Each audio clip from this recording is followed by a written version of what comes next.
The meaning of life is to write your own book of the Bible, your book. When you get far enough in your journey, I guess I need to ask you a question first. Is your life biblical? I don't mean religious, I mean worthy to be put in the Bible.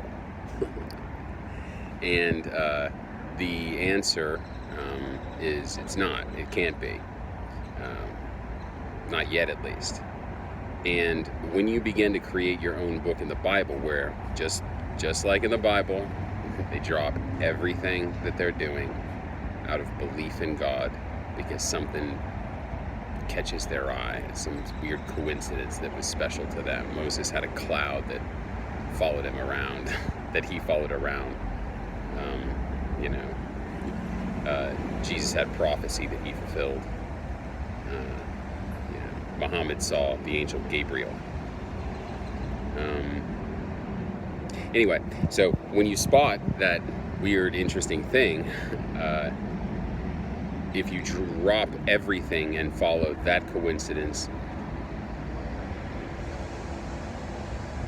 you'll begin to create a storyline powered directly by God, something worthy of being put in the Bible.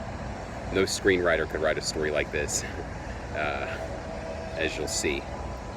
On your journey, before you write your book, as you're gathering information, as you're recording using a phone like I am, narrating where you're at in your journey, like I'm on mine, you don't have to show this to anyone. Well, you'll want a witness, someone who can see, your journey. That doesn't matter. You can be partners if you want to be partners. You look at their journey, they look at yours. Anyway, when you get far enough before you write your book, when it's a story worthy of God, and it won't be done at that point, you'll still have more time. But when this happens, at a certain point he'll show you his face. And when he shows you his face, you'll be changed in the twinkling of an eye. You'll know he exists. When I say you see his face, no one can see his face and live. No one has. Moses hid his face when God appeared. Jesus was said to have seen God's face, and no one since then has seen it until March 13th of last year, when I saw the face of God.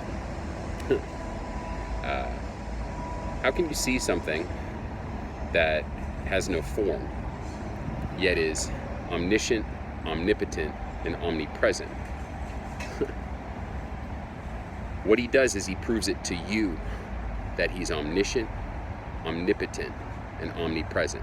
He knows everything. He can do anything, and he's everywhere at once. How do you show that to a human being? As you watch me right now, things are stable in your mind. You see, the screen is fixed. Everything outside of the screen is fixed. It's your mind connected to your eyes, observing stability. It's just you in there. What you don't realize is that he is actively monitoring, screening every thought that you have, 100% of them. The average human being has 80,000 thoughts per day. And we're all alone in our head, right? He's screening 80,000 of the thoughts. And he'll prove that he is omniscient. He knows every single one of them. He's omnipotent. He can respond in your body, physically, visually. Every sense in your body will activate except your ears. Don't worry, it's a frightening experience. It comes in 2 waves. So he gives you the first wave to make it less frightening, as like a heads up, this is about to happen. It's a milder form of what the second wave is, and that's the face of God. When it happens, it will bring into, you will never forget as you have a thought where he shows you his face at the exact moment of the thought, you'll realize you're thinking, you're not causing this, but he's responding to you, where your vision pixelates. Moses said a bush burned without burning. He was just looking at a bush when his vision pixelated, looked like fire, pixels, but it didn't consume the bush. It pixelated. Your vision will pixelate, your entire body will activate except your auditory sense. And you will, that little stable environment that you have will become unstable for about 90 seconds. First wave is 15 or 20. The next wave is the balance, 70 seconds, and it's going to drop you to your fucking knees. Just like Moses fell to his knees, and just like I did on March 13th of last year. When this happens, do not be afraid. It's him confirming to you by showing his face that he approves of your story. Easy enough. Now that doesn't mean your story's over. That means he approves of it. And everything's going to work out for you. Just keep moving forward and doing the same thing you're doing. All right? When you realize that he responded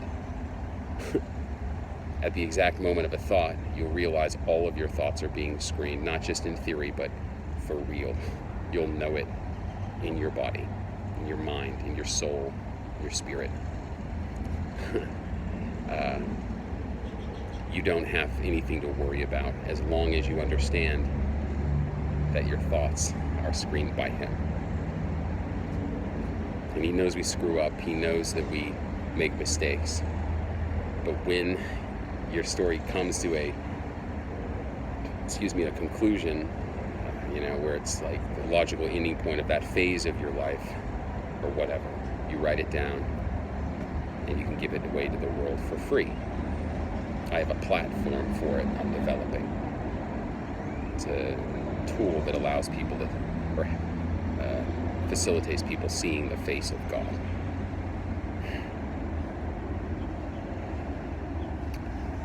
Anyway, I'm thinking about these things. And then we put it in the Millennial Testament. There's the Old Testament, the New Testament, and then now there's the Millennial Testament. And my story is personal to me. It's not designed to, tell anyone what to do or how to live their life. It's just to show you what led me to seeing the face of God and the events that transpired after that. Yeah, it's a great story too. Okay, so now here's the downside. But it's not downside. This is going into the journey for me. In my mind, I was like, well, I'm going to die anyway, because I was bored with life. I'd been married to a beautiful woman, started businesses, made some money, not a lot, but made some money, and I wasn't happy. So I think the Don Cheadle did this in the movie. I was going to do that in Portugal. Anyway, but getting in that frame of mind allowed me to just throw everything I had, all of my actions, all of my thoughts, all of my resources into pursuing my journey, which led to me being changed in the twinkling of an eye. For you, things are stable in your life, which is good, I guess. But from a biblical standpoint, things need to be in flux. They're always doing something in the Bible. So, now that we understand that this is the meaning of life, the pressure, not to harm you, but to put pressure on the world, to create, to get in the frame of mind, to just say, you know what, I believe in God, well, and when you start the process, it'll just keep showing you reasons for you, that you believe in God, you develop your belief. So to sort of like let go and say, all right, I'm all in. We're going to have, we're in a period of an hour and a day and a month and a year. It started on June 19th when the United States military made first contact with the Iranian military. You have two individuals now involved in what's called brinkmanship. What brinkmanship is, it's a one-up process. It really has a lot to do with President Donald J. Trump moving the U.S. Embassy from Tel Aviv to Jerusalem. That was a move biblically. You see, the storyline, the moves that he makes, they're biblical. And as a response, the supreme leader of Iran, I don't know, Khamenei or Rouhani, I don't know the name. Anyway, so representing Islam, his goal, Trump and Rouhani or whatever, they, Khamenei, I don't know. Trump represents Christianity, Khamenei represents Islam, and Kushner represents Judaism. Moving the embassy to Jerusalem is Judaism, because Kushner thinks he's the Jewish Messiah. Letting this happen, making contact with Iran, brokering trade deals for the betterment of the United States. Trump thinks he's Messiah for Christianity. I don't think he thinks he's Jesus, but he knows he's important. And then Khamenei, he's 12th Imam, which is like the trigger man for, not violently, but just he's trying to bring about love through Islam. So you have three parties, three religions, all roped into that first contact. And how that ends, because no one can back down, really here, that's the problem, because nuclear power, and then soon to be nuclear power, and the Persians are a little bit trickier. I don't want to say trickier, but they're stubborn, much more so than anything from a neighboring country. I love Persians, by the way. Anyway, I was raised by Persians for a few years. I've got relations with Persians. You don't fuck with Persians. Anyway, so between now and July 20th of next year, so just over 1 year of time, those two issues, those two parties escalate, and the only solution is this, is you. To save the world by writing your own book of the Bible, where you record your journey like I am now. When you see the face of God and are changed in the twinkling of an eye, you have confirmation it's all going to work out. And then at some point you're going to write your book and show it to me. And I'm going to make the judgment call to say, did this person see the face of God?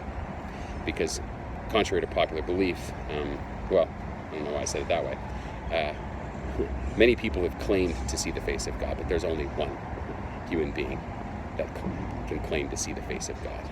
And that would be the man-child from Revelation 12.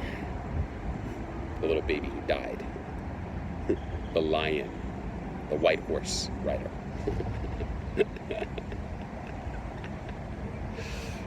I died as a baby. I'm a Leo. And I was definitely riding a white horse when I wrote my book. Not to give to the world to tell you how to live your lives, but to act as a template for a process of going from wherever you're at now, just like I was, to being changed forever. And it's all caught on camera. That's the difference. It's the phones. Cloud means internet. Come with the clouds. Surely I come quickly. And my reward is with me. So, you have an issue of war. If you're in Southern California, you know the concept of earthquakes. If you're in Guadalajara, you understand the concept of biblical-style hail. If you're in Pakistan, India, the Middle East, Northern Africa, you understand the concept of biblical plague of locusts. You see this? Global temperatures are increasing to give us, hell on earth. But this has all been planned. Put you in the position to say, do I want to see the face of God put my money where my mouth is? I'm not, we're getting money involved, just the expression. Or do I want to sit around and preach about how things are supposed to go? Because as they're going now, Judaism, Christianity, and Islam are on a collision course to end the world.